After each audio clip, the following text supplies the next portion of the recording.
بسم الله الرحمن الرحيم والصلاة والسلام على أشرف المرسلين. Salam alaikum, bonjour tout le monde. Aujourd'hui, toujours chapitre à la transformée de Fourier discrète. On va voir ensemble la suite et on va voir la transformée de Fourier discrète et la transformée en Z.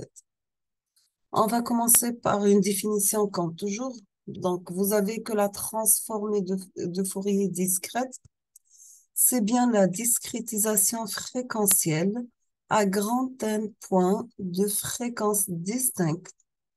Nous avons oméga est égal à oméga k, qui est égal par définition de pi k sur grand N, sachant que k varie de 0 jusqu'à grand N moins 1. Bien sûr, d'une transformée de Fourier à signaux discrètes de longueur finie, n varie de 0 jusqu'à n moins 1.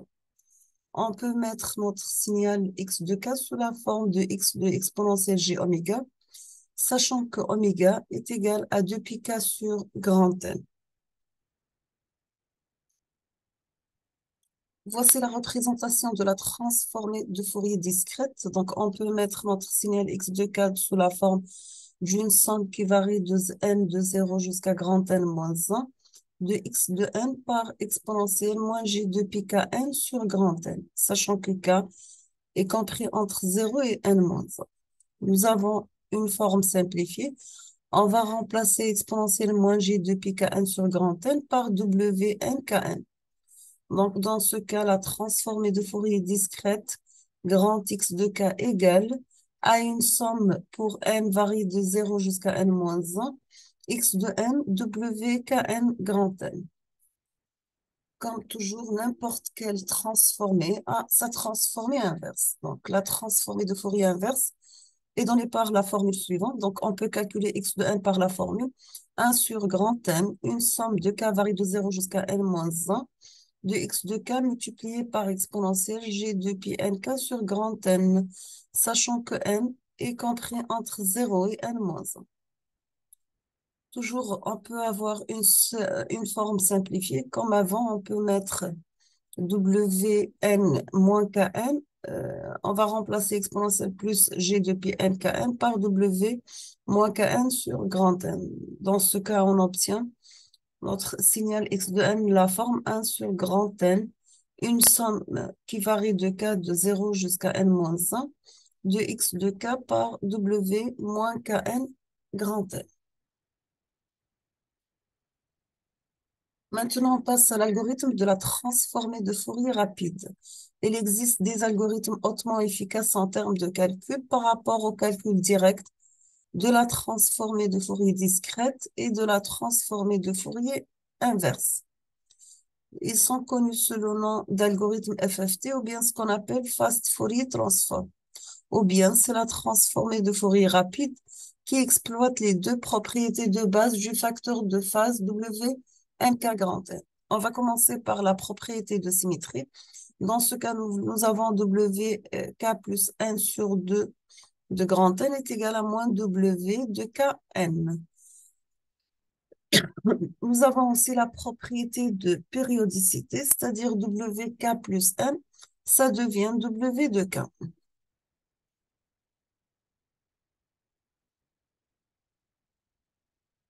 Il y a 4 fonctions intégrées dans le logiciel MATLAB pour le calcul de la transformée de Fourier discrète et de la transformée de Fourier discrète inverse. Vous avez FFT de X, FFT de X grand M et EFFT X et IFFT de X grand M. Sachant par exemple la fonction FFT de X, elle calcule la transformée de Fourier discrète à grand N point d'un vecteur X de longueur grand N. Nous avons aussi que la fonction FFTX grand M calcule la transformée de Fourier discrète à un point spécifique. Si nous avons grand M supérieur à grand N, dans ce cas, le vecteur X est complété par des zéros à la fin pour en faire une séquence de longueur grand N. On va prendre un exemple. On vous demande ici de calculer la transformée de Fourier discrète d'une séquence x de n qui est égale 0, 1, moins 3 et 3. Vous avez que la séquence x de n peut être écrite en fonction des impulsions unités Dirac de t. Donc, on peut écrire x de n, la forme Dirac de n, plus Dirac de n moins 1, moins 3 Dirac de n moins 2, plus 3 Dirac de n moins 3. Vous avez que la transformée de Fourier discrète à 4 points x de k de x de n. On peut la mettre sous la forme de x de k égale à une somme pour n varie de 0 à 3 de x de n par exponentielle moins g de pi nk sur 4, sachant que k est compris entre 0 et 3. Dans ce cas, nous avons x de k égale à une somme pour n varie de 0 à 3, de 0 par Dirac de n, plus Dirac de n moins 1, moins 3 fois Dirac de n moins 2, plus 3 Dirac de n moins 2. Le tout multiplié par exponentielle moins g de pi kn sur 4. Après simplification, on obtient que x de k égale tout simplement exponentielle moins g de pi k sur 4, moins 3 exponentielle moins g de pi k2 sur 4, plus 3 fois exponentielle moins g de pi k3 sur 4. Donc, x de k égale à exponentielle moins g de pi k sur 4, moins 3 exponentielle moins g de pi k2 sur 4, plus 3 fois exponentielle moins g de pi k3 sur 4. Après simplification, exemple, on va simplifier le 2 avec le 4, le 2 avec 2 c'est 4 avec le 4. 2 et 3, c'est 6 sur 4, donc ça devient 3 sur 2 ici. Donc, ça reste x de k égale à exponentielle moins jkp sur 2, moins 3 fois exponentielle moins jkp, plus 3 exponentielle moins jk 3p sur 2. Maintenant, nous avons k y compris entre 0 et 3. On va remplacer k par la valeur 0, 1, 2 et 3 et on obtient les valeurs suivantes. Donc, pour k égale à 0, nous avons 1. Pour k égale à 1, nous avons 3 plus 2g. Pour k égale à 2, c'est moins 7. Pour k égale à 3, c'est 3 moins 2 fois g. Maintenant, on passe au décalage circulaire en temps discret. Nous avons que le décalage temporel ordinaire x de n moins 1, 0 d'une séquence x de n de longueur grand N, sachant que n est compris entre 0 et n moins 1, n'existe pas dans la gamme des variations n compris entre 0 et n moins 1. Nous avons un autre type de décalage temporel appelé décalage circulaire. Bien sûr, qui peut être utilisé à base de l'opération de modulo. Donc, vous avez le modulo de n moins 1, 0 d'ordre n est égal à n petit n plus grand N moins n 0 modulo grand N. Donc, ou bien, on peut la mettre sous la forme de, entre parenthèses, n moins 1, 0 mode grand N.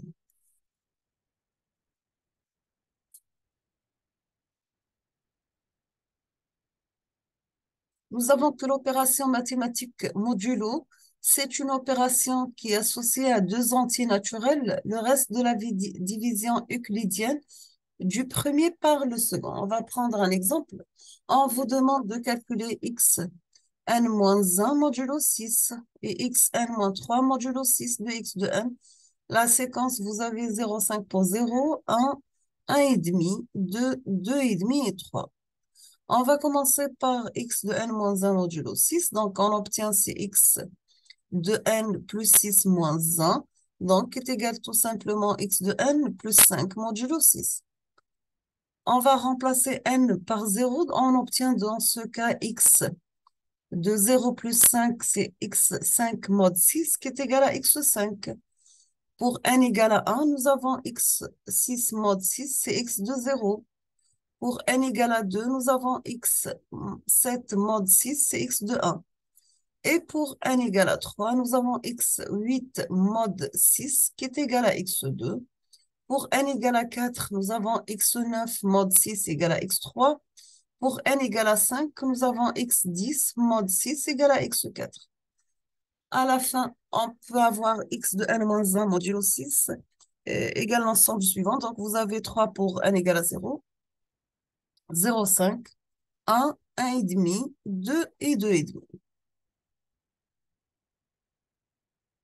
On passe deuxièmement de calcul de x de n-3 modulo 6. Donc, on peut la mettre sous la forme de x de n plus 6 moins 3 mod 6, qui est égal à x de n plus 3 mod 6. Si on va remplacer n par 0, on obtient x de 3 mod 6 qui est égal à x de 3. Pour n égale à 1, nous avons x de 4 mod 6 qui est égal à x de 4. Pour n égale à 2, nous avons x de 5 mod 6 qui est égal à x de 5. Pour n égale à 3, nous avons x6 mod 6 qui est égal à x de 0. Pour n égale à 4, nous avons x de 7 mod 6 qui est égal à x de 1. Et on termine avec la dernière. Donc, nous avons pour n égale à 5, x8 mod 6 est égal à x2. À la fin, on obtient x de n moins 3 modulo 6 est égal à 1,5 pour 0, 2, 2,5, 0,5, 1 et 1,5.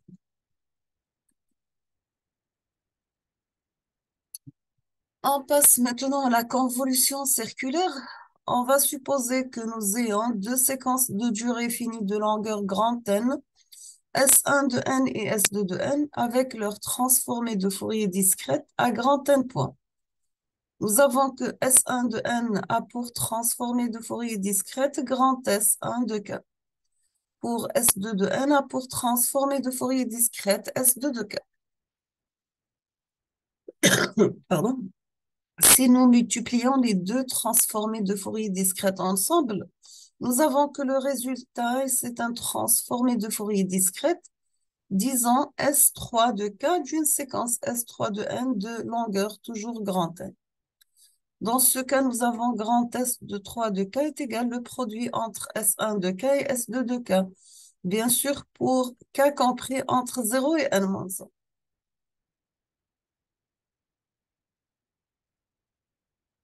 Nous avons aussi que la transformée de Fourier discrète inverse de S3 de k est égale S3 de m qui est égal à 1 sur grand N, une somme pour m varie de 0 jusqu'à n-1 de grand S3 de k par exponentielle g de pi mk sur grand N, qui est égale une somme pour m varie de 0 jusqu'à n-1. S3, on va la remplacer par S1 de n et S2 de m moins n modulo grand N, sachant que m doit être compris entre 0 et n-1. Bien sûr, cette expression a la forme d'une somme de convolution qui implique l'indice du modulo m moins n modulo grand N. Bien sûr, ce type de convolution est appelé convolution circulaire et noté étoile dans un cercle. Donc, vous avez S3 de m qui est égal convolution circulaire entre S1 de n et S2 de n est égal tout simplement une somme pour n varie de 0 jusqu'à n-1 de S1 de n, S2 de m moins n grand N. Donc, pour m entre 0 et grand n-1. Et on peut montrer que la convolution circulaire est commutative. Dans ce cas, nous avons le produit de convolution circulaire entre S1 de n et S2 de n est égal tout simplement à un produit de convolution circulaire entre S2 de n et S1 de n. Nous avons que si nous avons un produit de convolution circulaire entre S1 de n et S2 de n, à travers la transformée de Fourier discrète, on obtient un produit simple entre S1 de k et S2 de k.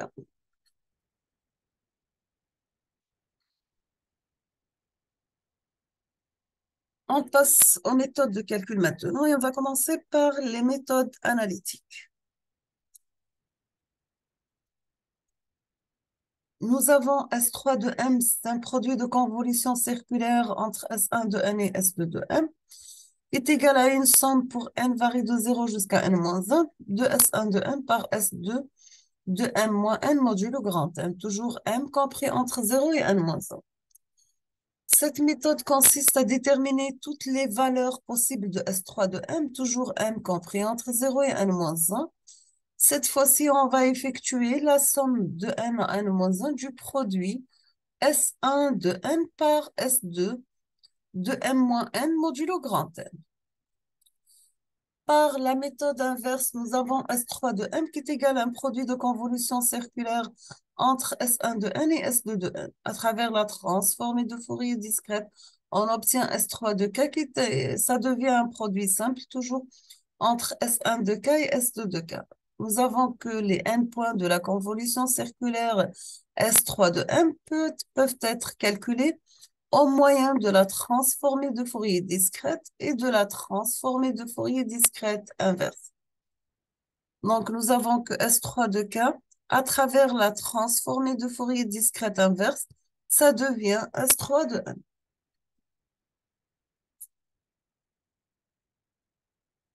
Pour la méthode matricielle ou bien graphique, nous avons les points de la convolution circulaire S3 de M peuvent être calculés de manière efficace en utilisant la forme matricielle graphique. Dans ce cas, vous aurez S3 de N égale S2 de N par S1 de N, sachant que S3 de N, c'est le vecteur de N échantillons de la séquence résultante S3 de N. Dans ce cas, S3 de N, ça devient S3 de 0, S3 de 1 jusqu'à S3 de N-1, le tout transposé. Nous avons S1 de N, c'est le vecteur de N échantillons de la séquence S1 de N, sachant que S1 de N égale S1 de 0, S1 de 1, S1 de N-1 transposé. Donc, pour S2 de N par N, c'est la matrice circulaire de N par N de la séquence S2 de N moins N modulo N. Donc, vous avez pour S2 de taille N par N, on commence par S2 de 0. Donc, on va faire une translation. Ça devient, donc, la première ligne, première colonne, et après, ça devient deuxième ligne, première colonne, troisième ligne, troisième colonne, ainsi de suite. Et on va faire la même chose pour S1 et S2, ainsi de suite, jusqu'à l'arrivée S2 de 0 à la fin. Donc, voici la représentation. On va faire un petit exemple. On vous demande d'effectuer la convolution circulaire de deux séquences, S1 de n qui est égal à 2, 1, 2, 1, et S2 de n qui est égal à 1, 2, 3 et 4. Nous avons S3 de m qui est égal par définition, c'est une somme de n varie de 0 à 3, de S1 de n par S2 de m moins n modulo n, toujours m compris entre 0 et 3.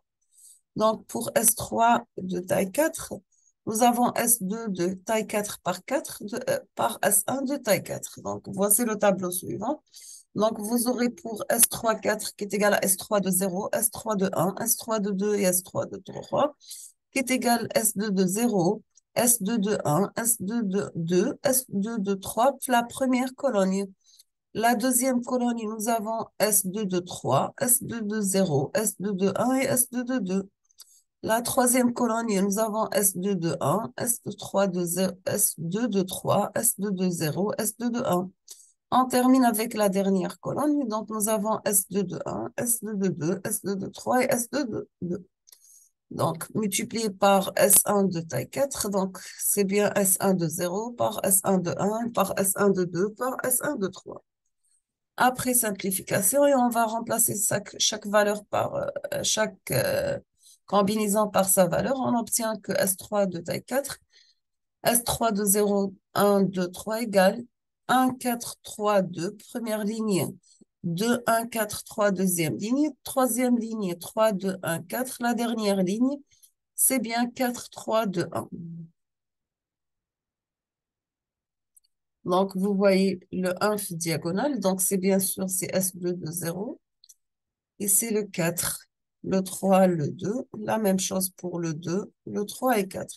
Multiplié par le vecteur S1 de 0 qui est égal à 2, S1 de 1 qui est égal à 1, S1 de 2 égal à 2 et S1 de 3 égal à 1. À la fin, on obtient S3 de n qui est égal à 14 pour 0, 16, 14 et 16. On va voir un autre exemple. On vous demande à l'aide de la transformée de Fourier discrète et de la transformée de Fourier discrète inverse, on vous demande de déterminer la séquence S3 de n correspondant à la convolution circulaire des séquences S1 de n et S2 de n. Bien sûr, dans l'exemple précédent. Donc, vous avez S3 de n et un produit de convolution entre S1 et S2. À travers la transformée de Fourier discrète, ça devient un produit simple. Donc, S3 de K est égal à un produit simple de S1 par S2. Toujours S3 de K à travers la transformée de Fourier discrète, ça devient S3 de N. Dans ce cas, nous avons S1 de 1 qui est égal à 2, 1, 2, 1, S2 qui est égal à 1, 2, 3, 4. On va commencer par calculer la transformée de Fourier.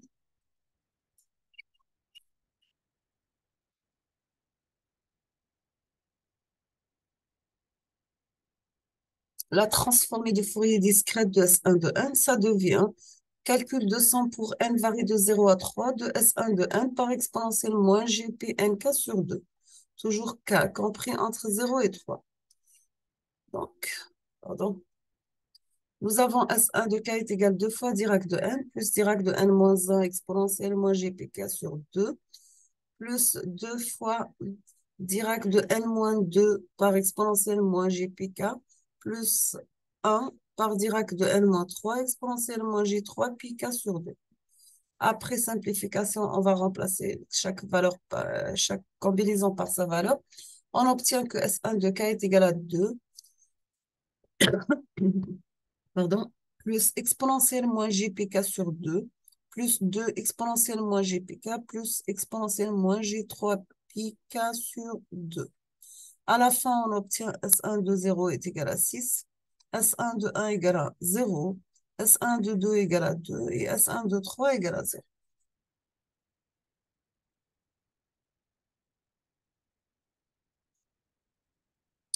Maintenant, on passe au calcul de la transformée de Fourier discrète de S2 de n. Donc, nous avons S2 de k égale à une somme pour n varie de 0 à 3 de S2 de n par exponentielle moins GPnk sur 2. Toujours k y compris entre 0 et 3. Nous avons que S2 de k égale à Dirac de n plus 2 fois Dirac de n moins 1 exponentielle moins GPk sur 2 plus 3 Dirac de n moins 2 exponentielle moins GPk plus 4 Dirac de n moins 3 exponentielle moins G3 pi k sur 2. On obtient que S2 de k égale à 1 plus 2 fois exponentielle moins GPk sur 2 plus 3 fois exponentielle moins GPk plus 4 exponentielle moins G3 pi k sur 2. Après application numérique, on obtient que S2 de 0 égale à 10. S2 de 1 égale, on va remplacer K par 0, 1, 2 et 3. Donc, S2 de 1 égale à moins 2 plus 2J, 2J. S2 de 2 égale à moins 2. S3, S2 de 3 est égal à moins 2, moins 2J. On termine avec la transformée de Fourier discrète de S3 de n. Donc, on obtient que S3 de k, c'est le produit simple entre S1 de k et S2 de k. Donc, on aura S3 de 0, c'est bien, égal à 60. S3 de 1 égale à 0. S3 de 2 égale à moins 4. Et S3 de 3 égale à 0.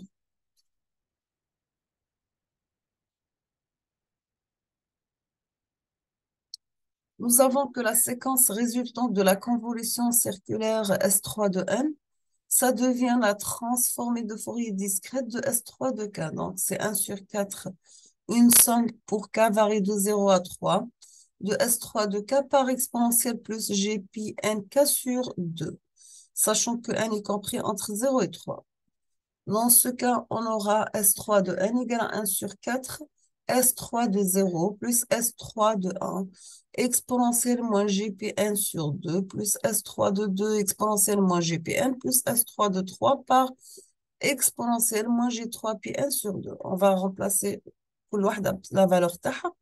À la fin, on obtient que S3 de n égale à 1 sur 4 par 60 moins 4 exponentielle moins GPn.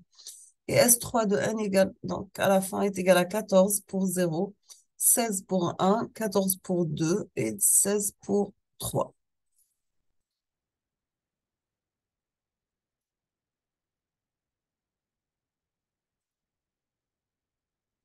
Voici les propriétés générales de la transformée de Fourier discrète. Vous avez les types de propriétés avec les séquences et les transformées de Fourier signaux discrets. Pour une séquence xn, là pour transformer de Fourier grand X de k, y de n, a pour transformer de Fourier y de k. Donc, on va commencer par la linéarité. Vous avez alpha x de n plus bêta y de n. A pour transformer de Fourier discrète alpha x de k plus bêta y de k. Nous avons le décalage circulaire en temps discret, donc x de n moins 1, 0 modulo grand n. est égal W de Kn0 grand N de X de K. Le décalage circulaire en fréquence, donc vous aurez le W moins Kn X de N est égal X de K moins K0 modulo grand N. Nous avons la convolution circulaire domaine discret, ça devient un produit simple, donc X de N convolution circulaire avec Y de N, ça devient X de K par Y de K. Si vous avez le produit de deux séquences X de N par Y de N, ça devient 1 sur grand N, X de K convolution circulaire de conjuguée de Y de K. Nous avons pour la relation de Perceval une somme de n varie de 0 jusqu'à n-1 x de n par y de n et qui est égale, conjuguée de y de n est égale à 1 sur grand N. Une somme pour k varie de 0 jusqu'à n-1 de x de k par y étoile de k.